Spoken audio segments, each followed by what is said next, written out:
Olá, sejam bem-vindos ao Viver Ciência. Aqui o bem mais precioso é o conhecimento e você é nosso convidado para esta experiência. Vamos falar hoje sobre hanseníase. Mais de 200 municípios brasileiros possuem números expressivos de doentes. Isso coloca o país na segunda posição mundial em quantidade de casos. Em Goiás, 15 cidades estão entre as que mais preocupam os órgãos de saúde. A chance de cura aumenta quando o diagnóstico é feito precocemente. Pesquisadores da UFG desenvolveram um novo tipo de teste que pode tornar mais rápida a detecção da doença. E para falar sobre este assunto, já conosco nos estúdios da TV UFG, a professora Mariane Martins de Araújo Stefani, professora e pesquisadora do Instituto de Patologia Tropical e Saúde Pública da UFG, e também com a gente a Ludmila Paula Vaz Cardoso, ela é pós-doutoranda, está aqui com a gente também, tudo bem? Um prazer enorme recebê-las aqui, viu, para falar desse assunto que é muito importante para a gente. Mas olha, antes disso, nós vamos saber um pouco mais a respeito da doença, através de uma reportagem especial. A hanseníase é uma doença crônica, né, transmissível, que tem cura, e a forma de transmissão dela é de um doente que nunca fez o tratamento, né, e da forma contagiante. Os principais sintomas da hanseníase são as manchas, né? Essas manchas, elas podem ser avermelhadas ou esbranquiçadas. E uma característica importante é que tem a perda da sensibilidade. Então, toda mancha, ela deve ser investigada, mas nem toda mancha é uma hanseníase. Ela atinge também os nervos periféricos, ou seja, dos braços e das pernas. Daí a importância do diagnóstico precoce. Em 2012, nós diagnosticamos em torno de 2.100 casos, né? Este dado, ele ainda não é fechado, né, um dado preliminar, nós ainda estamos computando todos esses dados, né, e somos considerados como um dos estados, né, onde a prevalência ela é alta, né, ou seja, nós temos em torno de 33 casos por 100 mil habitantes. O Centro de Diagnóstico Terapêutico, referência em tratamento da doença em Goiânia, é quem monitora estes pacientes. O teste, chamado baciloscopia, é feito através da coleta do tecido nas áreas mais afetadas e de alguns fluidos também. Este material passa por análise em laboratório e os casos positivos recebem assistência médica e medicamentos periodicamente.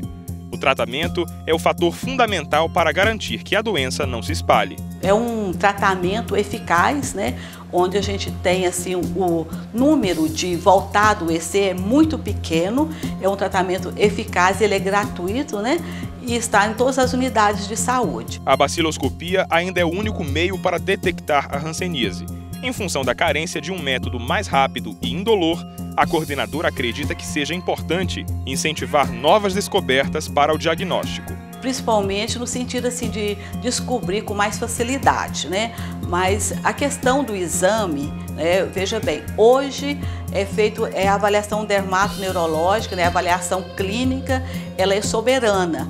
Mas também existem outros exames que ele pode usar, que é a baciloscopia, que a unidade de saúde que tiver, né, preparado, que tem um laboratório, é feito então esse diagnóstico laboratorial, que ele vem para complementar o diagnóstico para o médico.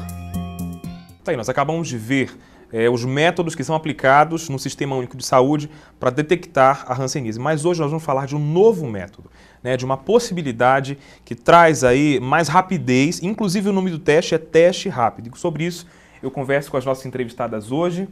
Professora, vamos falar primeiramente do que é o teste rápido. Enquanto a baciloscopia é baseada na detecção da bactéria que causa a hanseníase, esse teste ele é um teste sorológico, ele é feito com uma gota, pode ser feito com uma gota de sangue.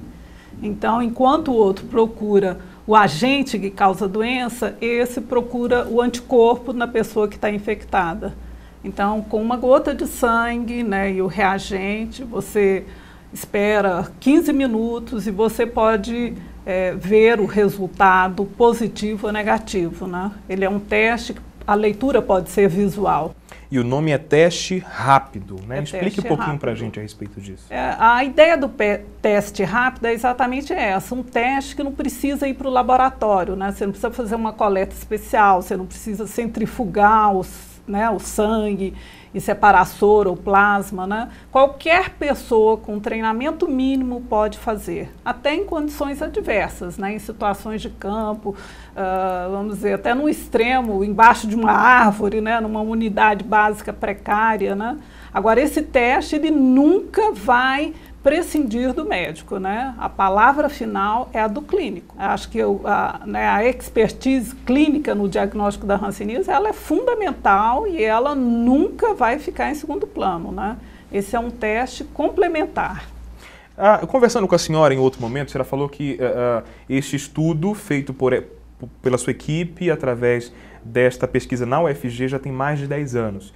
Então foram 10 anos para que se chegasse a esse produto final, que é o teste rápido, e eu queria que a senhora falasse um pouco a respeito dessa trajetória. Olha, foi um longo caminho, né? A parte mais difícil para qualquer teste de diagnóstico é a seleção do antígeno. No início, nós tivemos vários parceiros internacionais, né? É curioso que, embora a gente não tenha a doença nos países desenvolvidos, tem muito interesse de estudo, né? De financiamento. Então, nós tivemos muitos financiamentos internacionais, a Organização Mundial da Saúde, várias agências de fomento nos Estados Unidos e vários parceiros, né?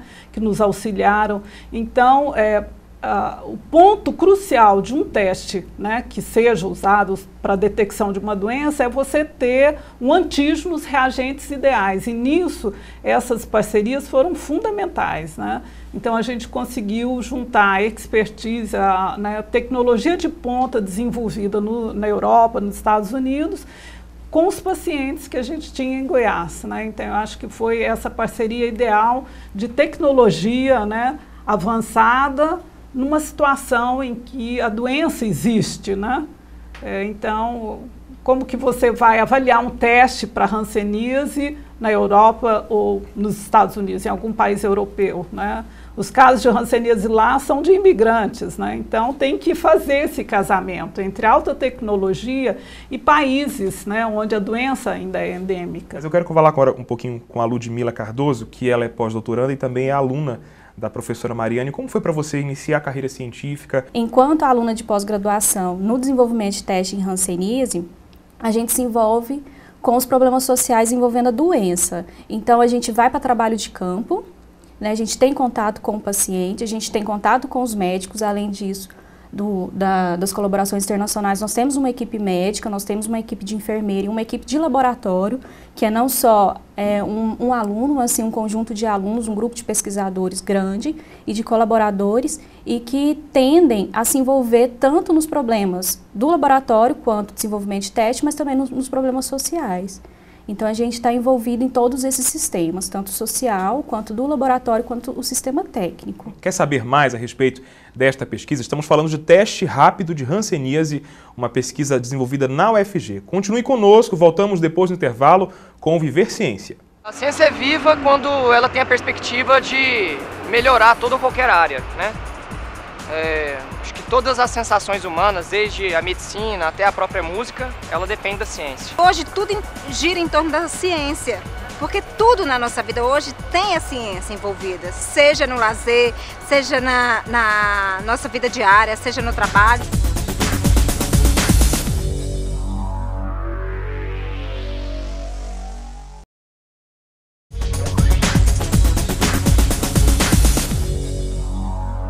Estamos de volta com o Viver Ciência e olha, para você que nos acompanha nesta experiência aqui na UFG, nós temos várias informações a respeito de uma grande novidade que você hoje está tendo a oportunidade de conhecer, que é o teste rápido em hanseníase. E a gente continua com as nossas entrevistadas aqui para falar a respeito deste assunto. Professora, em algum momento a senhora chegou a duvidar que conseguiria chegar a esse protótipo tal qual ele está hoje? Não, essa dúvida eu nunca tive, né? Felizmente a gente tem assim, uma equipe muito comprometida, né? Não só os clínicos, dermatologistas, histopatologistas e os pós-graduandos, e também um aspecto que foi muito importante para a gente, vamos dizer, alavancar esse teste para o mercado, foi uma parceria com uma empresa privada brasileira sediada no Rio de Janeiro, né? Então, eu acho que é um resultado exitoso, mas com contribuições, né, várias de cientistas de outros países, de agências de fomento, de muitos alunos de pós-graduação, da UFG, né? Agora, é uma área extremamente competitiva também, né? Nós temos outros grupos no Brasil, grupos né, muito fomento, com muita experiência trabalhando nessa área, e outros grupos do mundo também, em outros países endêmicos, a Índia, né, na Coreia, tem muita gente trabalhando, né, com esse objetivo. Então, eu acho que é uma alegria colocar o UFG nesse patamar. Esse é o Viver Ciência, que fala do bem comum, né? A pesquisa feita na universidade em contato com a comunidade, né, para que você possa conhecer mais a respeito disso. E falando a respeito disso, vamos saber um pouco mais a respeito do teste rápido. Esse dito teste rápido, que você deve estar curioso para saber como funciona, como pode ser feito, e é o que você vai saber a partir de agora na reportagem.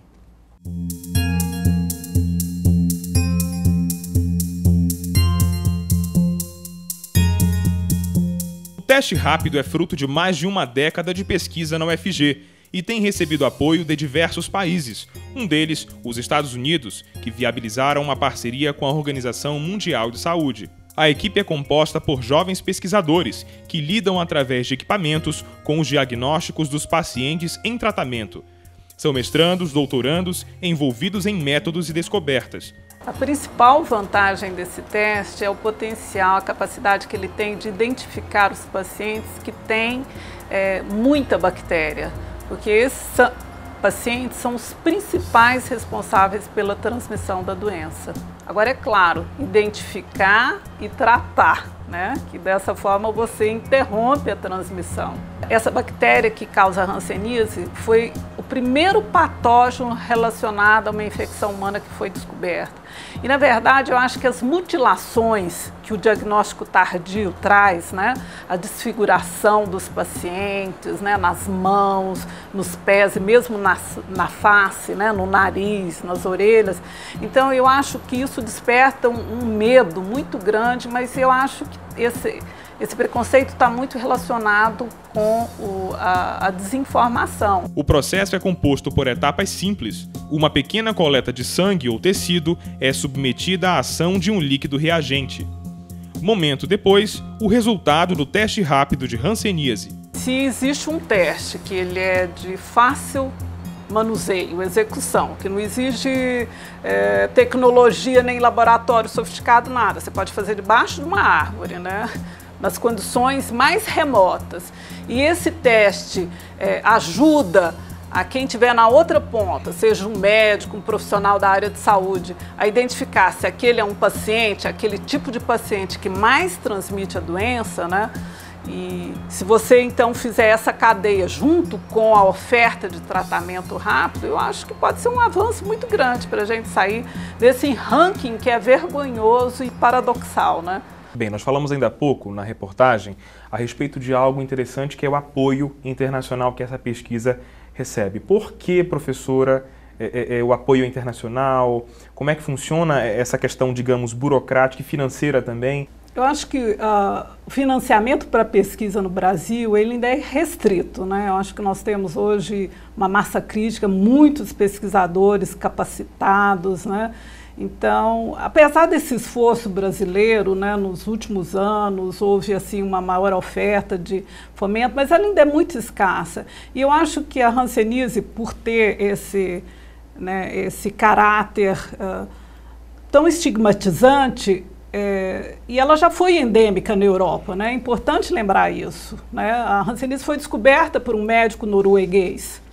Ela já foi endêmica na Noruega, que hoje é um dos países de maior desenvolvimento humano no mundo, né?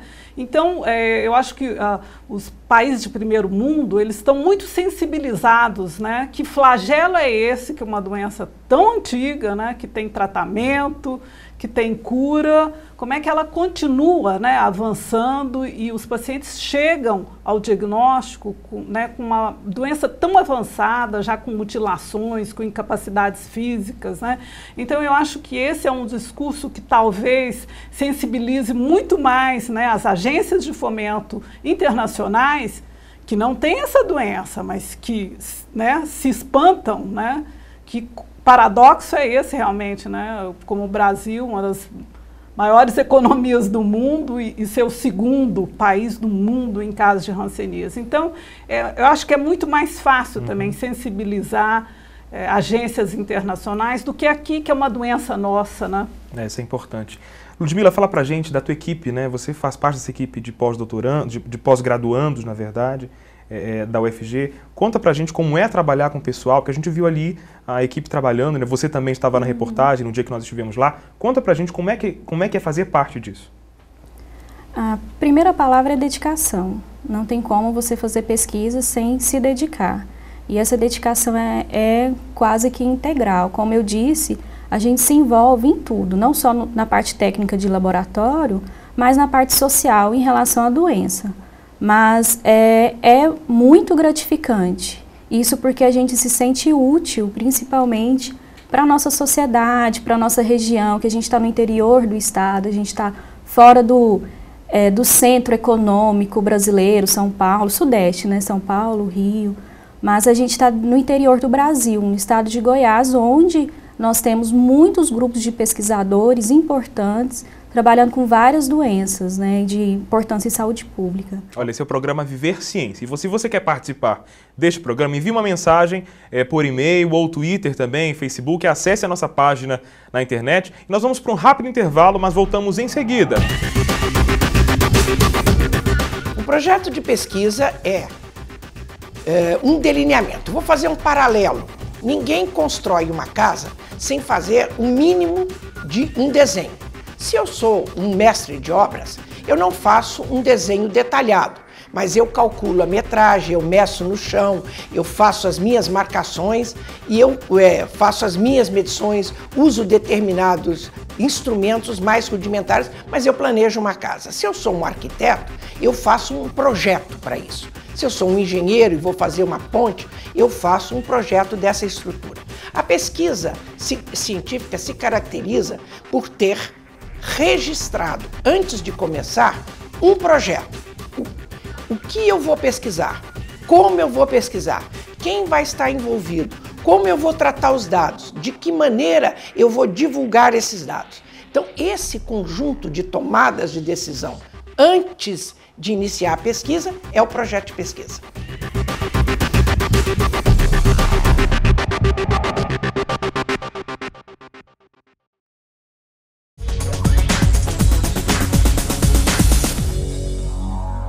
Estamos de volta com o Viver Ciência, falando do teste rápido.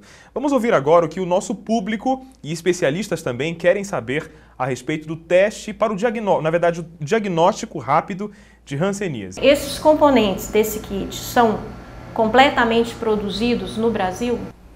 É importante dizer que, embora a gente tenha dependência da matéria-prima importada, né, os insumos eles são preparados aqui todos na UFG, né? Então, o conjugado, a gente compra os reagentes importados e conjuga, prepara o reagente aqui na UFG. Não é como muitas indústrias que vendem teste rápido, mas apenas colocam a etiqueta, né? Às vezes eles compram o teste dos países asiáticos, né? E colocam a etiqueta, como às vezes colocam o último cassete, o último componente aqui no Brasil e diz que é produção brasileira, né?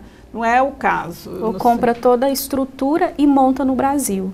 Nós fazemos todos os reagentes, né? É desenvolvimento e nós montamos. Mesmo. Agora temos uma pergunta do público, vamos ver. Esse teste ele está sendo difícil de ser implantado devido à relação de custo-benefício do teste ou tem outros problemas burocráticos? Existem entraves para que esse teste seja aplicado? Eu acho que ele tocou no ponto crucial, né? É um teste que tem um custo e se você não provar que esse custo se reverte em benefício, né, para o sistema, para o programa de controle, né?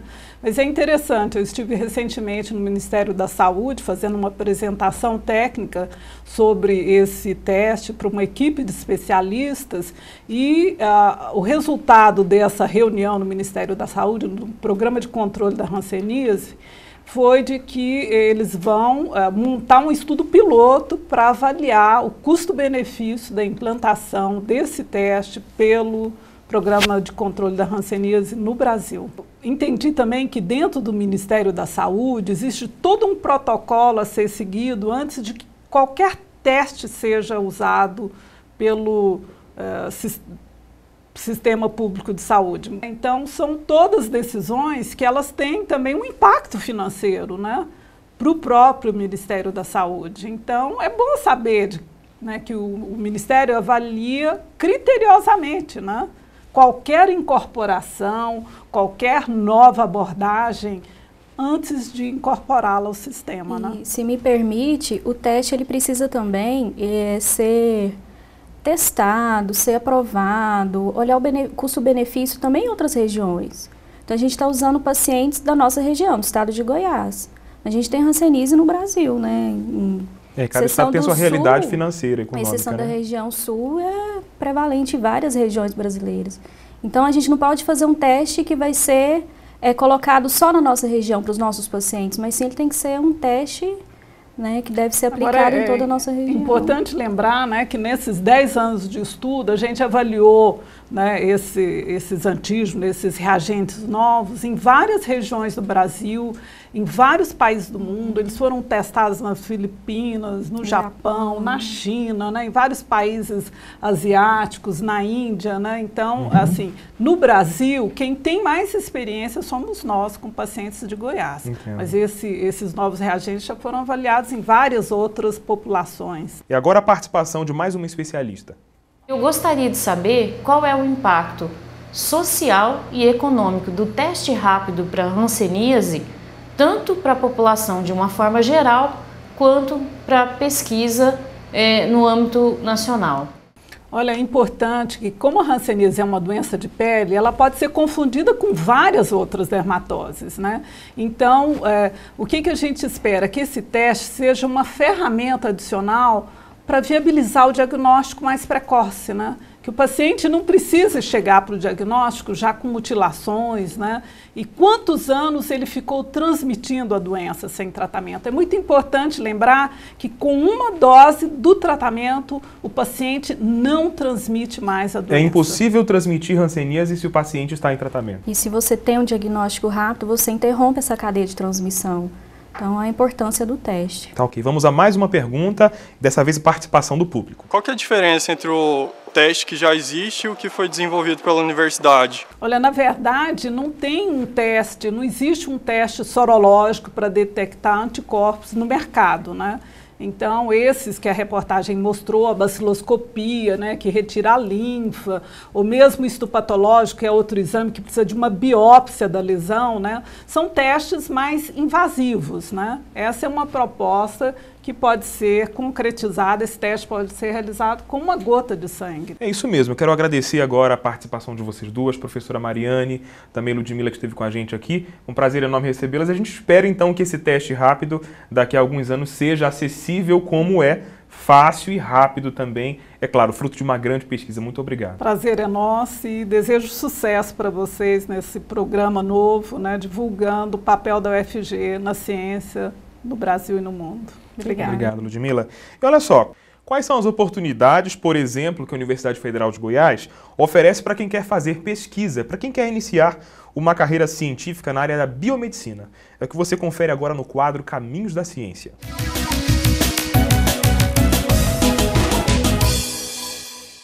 O estudante do primeiro ano, ele tem condições já de entrar em um programa específico do governo, que é Jovens Talentos, que vai prepará-lo já para a iniciação científica.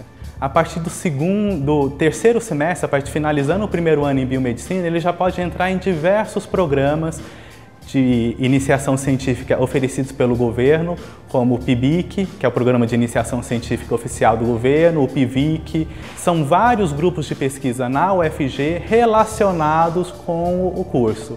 Linhas de pesquisa de genética humana, de toxicologia, de bioquímica, de fisiologia. Nós temos aqui no ICB também o programa de genética e biologia molecular. De pós-graduação aqui também nós temos no ICB o programa de biodiversidade vegetal. Os outros dois que eu não citei é o de ecologia e o de análise ambiental, ciências ambientais. Fora aqui do ICB e em programas da universidade também, nós temos outros programas que são muito fortes, que é do IPETESP, né, do Instituto de Patologia Tropical e Saúde Pública, onde tem o curso de Medicina Tropical. Além disso, no IPETESP nós temos outro programa onde os estudantes de biomedicina também se ingressam muito, que é um programa de pós-graduação da relação parasita-hospedeiro. Nós temos aqui na UFG o programa que é ofertado pelo Hospital das Clínicas, que é o programa de Ciências da Saúde. Esse programa de Ciências da Saúde também tem diversas linhas de pesquisa também relacionadas com a saúde, onde o estudante também pode participar. Então, o Hospital das Clínicas ele oferece residência em biomedicina em duas áreas, hematologia e urgência e emergência. E além de ser um programa de residência, no final do programa ele recebe também a titulação lato sensu de especialização. Nós temos de microbiologia e de epidemiologia, que também é um programa relacionado com a saúde.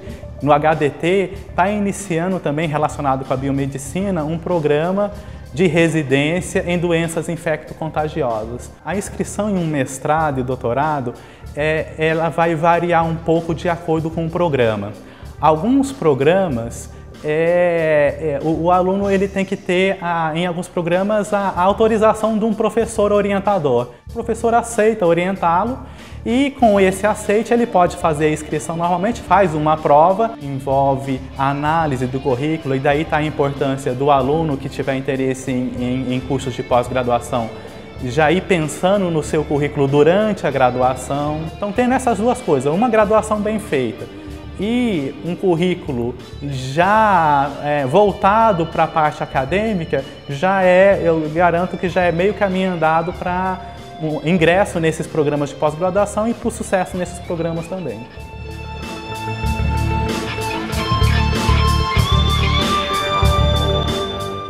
O Viver Ciência de hoje acabou, mas olha, esta experiência não acaba por aqui não, viu? Voltaremos na próxima semana mostrando como a produção acadêmica e científica estão próximas de nós e das nossas ações cotidianas. Obrigado a você que nos acompanhou e aos nossos entrevistados também que estiveram aqui com a gente. Na próxima semana, não esqueça, tem Viver Ciência aqui na TV UFG.